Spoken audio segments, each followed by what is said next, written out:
Et on a entendu qu'il y avait une autre religion, des Alléluia, des chrétiens. On dit, tiens, c'est une autre religion. Et puis, bon, on ne s'intéressait pas, bien sûr. Et on était assez dur, bien sûr, à l'évangile, parce que nous, on avait notre croyance. Et nous, c'était la bonne. Pour nous, c'était la bonne.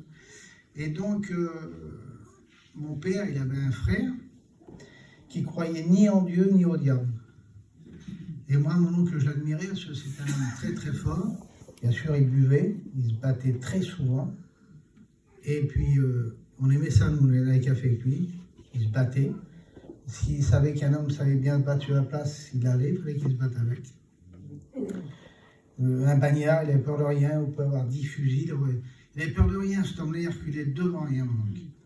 Et moi, je l'admirais pour ça, pour ce qu'il était.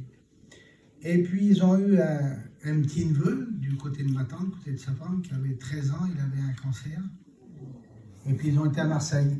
Et ils ont été à Marseille, et sur la place de Marseille, il y avait une mission. Il s'est mis avec, bien sûr. Et puis donc, il a été à La Réunion, mais il était sous. Il a dit, ceux qui me regardent de travers, j'y tape dessus. Mais lui, ce qu'il aimait bien quand on chantait, il aimait bien, et puis les petits jeunes ont chanté et tout. Et ça y a plu. Et puis il est retourné 3-4 fois de suite. Et il devait se quitter avec ma tante, il ne causait plus à ses enfants parce qu'il buvait. Et puis c'était l'enfer chez eux, bien sûr. Et puis on lui disait, si vous demandez, vous recevrez. Et comme il n'arrivait pas à être délivré de l'alcool, ça y avait retenti dans la tête, il a été chiné, puis il s'est arrêté dans un champ. Puis il m'a dit, on m'a parlé de toi, on m'a dit que tu pouvais me délivrer. Ben, si tu es vivant, délivre-moi. Instantané, tu es délivré de l'alcool. Il est revenu chez ma tante, puis il a dit, ouais, je suis délivré de l'alcool. Elle ne me croyait pas, bien sûr. Puis les années, bien sûr, il s'est baptisé. Il est revenu vers nous, bien sûr, parce que c'était plus le même homme. Là, il ne se battait plus, c'était plus un alcoolique. Et là, il a été appelé au service de Dieu. Et mon père disait, mon père et mon frère, ils ont fait un lavage de cerveau. Puis il nous parlait du Seigneur, et nous, on ne voulait rien savoir, Les années ont passé comme ça, après c'était un serviteur de Dieu. Et autant qu'il était un bagnard dans la vie, autant pour les choses de Dieu, il a trouvé n'importe qui, puis convertir le monde, à la Yéniche allemande, tout ça et tout.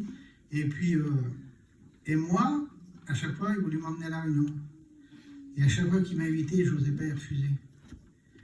Parce que je n'osais pas, parce que je voyais l'homme qu'il était, je ne voyais pas le pasteur qu'il était devenu. Et puis, et à chaque fois qu'on allait vers eux, ils faisaient une réunion. Et moi, ça ne me plaisait pas du tout. Et je me suis écarté d'eux pendant 14 ans. Et puis bon, j'aimais bien mes cousins, j'aimais bien mon oncle, parce que voilà, on était bien avec eux avant. Et puis un jour, je ne sais pas si c'était à Saint-Michel, ils avaient fait une mission, parce qu'ils étaient pasteurs, et mes cousins étaient devenus pasteurs. Et puis mon oncle, à chaque fois comme il faisait des réunions, ça ne me plaisait pas.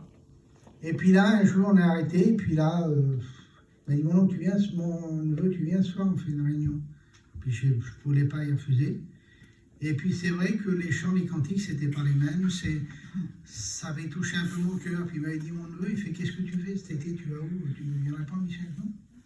Et puis bon, mes enfants étaient petits, et puis je faisais des meubles, j'avais fait un camion qui s'ouvrait pour déballer, et je ne savais pas où aller. J'ai dit, mon oncle, si tu veux. Et bien sûr, bon, on a été en mission, puis le Seigneur a touché notre cœur, on s'est baptisé, je me suis baptisé avec ma compagne. Ça va faire 31 ans, là, je n'ai jamais regretté une seconde. Amen. J'ai passé par des épreuves de la vie en 30 ans. Heureusement qu'il était là, parce que je serais mort il y a longtemps. Et moi, je remercie le Seigneur, parce que lui, c'est mon ami. Quand j'ai besoin de lui, il est là. Dans n'importe quelle situation, j'y demande, j'ai besoin de lui chaque instant.